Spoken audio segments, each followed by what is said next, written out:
I'm Gabby with Cooking with the Cullinans, and today we are going to make a standing rib roast or prime rib. This is a cut of meat that so many people enjoy but are often afraid to make. So I'm going to show you exactly how to do it and come up with the perfect prime rib every single time.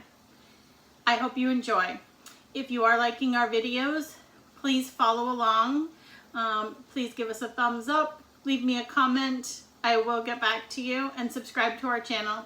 I hope you enjoy. These are all the ingredients that you're going to need to make the best prime rib.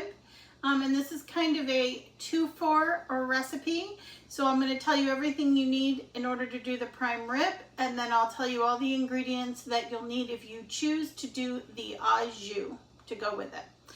So I have about a little more than 4 pounds worth of prime rib, and the bones have been cut off and it has been tied up, and you can usually get it from your grocery store looking just like that, especially during the holidays, or you can also order it from them.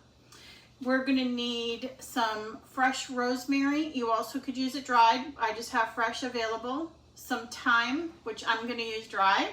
Some coarsely ground black pepper, some kosher salt. I'm going to use the already minced garlic and some unsalted butter. So that's everything that's going to go on the prime rib when we're roasting that.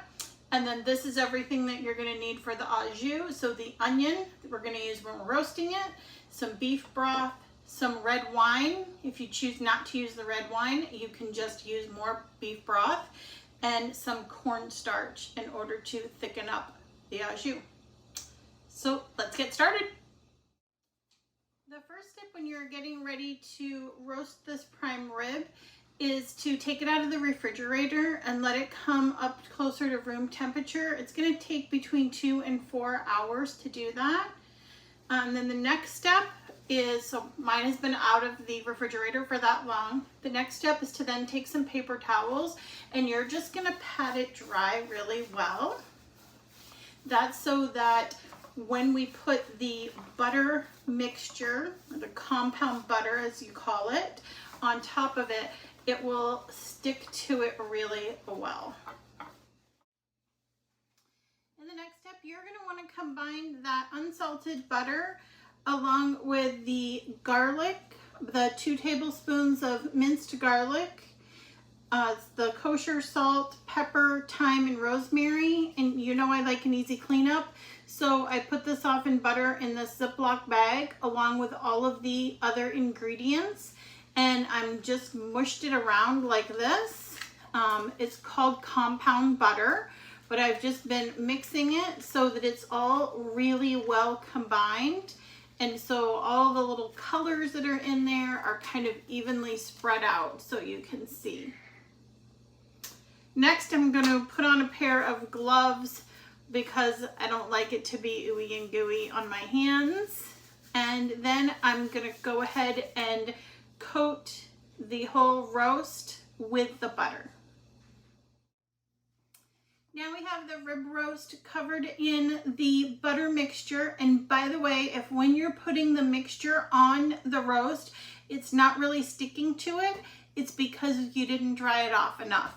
So be sure in that step where you're using the paper towels to really dry off the roast that you really, really dry it. If you think it's dry, push the paper towel on it all the way around one more time. So this is what it looks like, nicely coated with that butter mixture, and I have it sitting on top of the onions. I did end up using 2 onions. That way when the au jus, all the juice from the roast is going to go through those onions. It's going to add a really nice flavor to it. So I have my oven preheating to 450 degrees. We're going to go ahead and put the roast in there for 20 minutes at the 450. And it's going to make a nice coated brown outside to your roast. If at the end of the 20 minutes it doesn't look that golden brown, then you can go ahead and continue it for the next 5 minutes at that 450 degrees before you turn the temperature down. So let's talk about thermometers for just a minute, because really it isn't about time when you do this roast, it's about getting to the right temperature. So you're going to want to use a meat thermometer, and there are various types. This is just an old dial type, which works really well. There are smaller meat thermometers like this that actually even tell you rare, medium, and well done.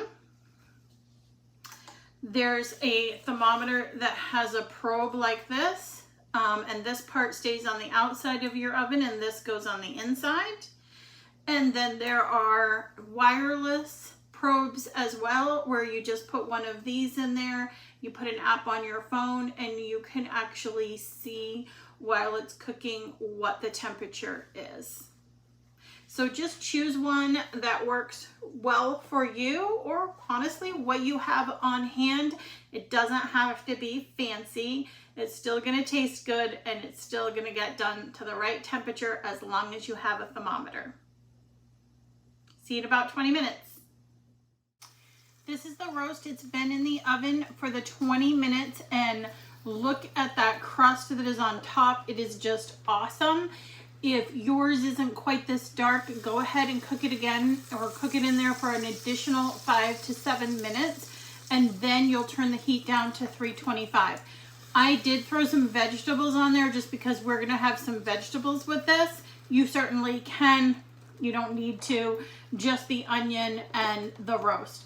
All right, so this is gonna go back in the oven until we get to an internal temperature of around 120 degrees. And we're going to choose to use one of these thermometers. So I'm just going to go ahead and stick it right in there all the way up until the little part there. So it's going to go back in the oven, and we'll see you in around an hour, but when the temperature is 120 degrees. The standing rib roast, or prime rib, whatever you'd like to call it, has been in the oven now for more than an hour. And it has reached the 120 degrees. So now we're gonna let it rest for about 20 minutes. We want it to be a little more on the rare side, so we are not gonna tent it while it's resting. If you want it to be a little more well done, then you could certainly tent it. While I'm waiting for the 20 minutes, I'm gonna go ahead and start on the au jus. So this is the pan drippings from the roast. And in here, I have added 2 cups of beef broth and 1 cup of red wine. You don't have to use the red wine. As I said before, you could actually just use more beef broth.